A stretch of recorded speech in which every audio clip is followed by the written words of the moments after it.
to the body, kicking, only kicking, okay? Look at Isaiah. If they kick you in the leg, you have to pick up the leg to check it, okay? The reason why I'm not letting you wear the gloves, you guys are getting good with your hands already, okay?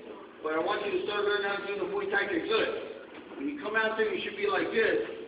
If they kick you in the leg, you should check it. If they kick you, check it, and then kick them with the same leg or come back with the right leg. You gotta learn how to kick, but you have to keep your hands up like this.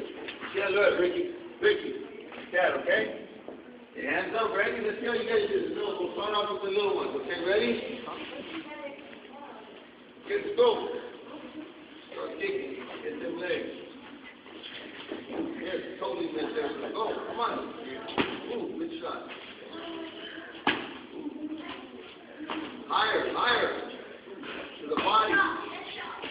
Ooh, good shot. Right there. Hands up, Ricky. Protect your face. You gotta kick you in the face again, Ricky. Better bring your hands up.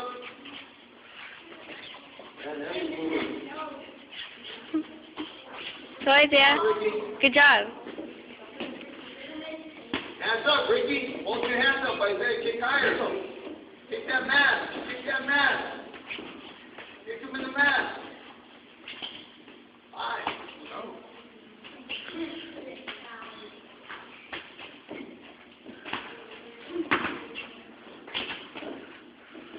Move side to side. Don't stay right there. Kick and then move. You guys get through the beginning, how they are right now, and how they are in 3 weeks. Right there. Hard. Hands up. Kick them in the head. Kick them in the head. His head is wide open, man. You guys trying to kick to the head, be in trouble. Okay, good. Okay, you're going to be in trouble right now, both of you guys. Okay, you okay? You got to kick in the stomach? Okay, all right. Good job, Isaiah. All right.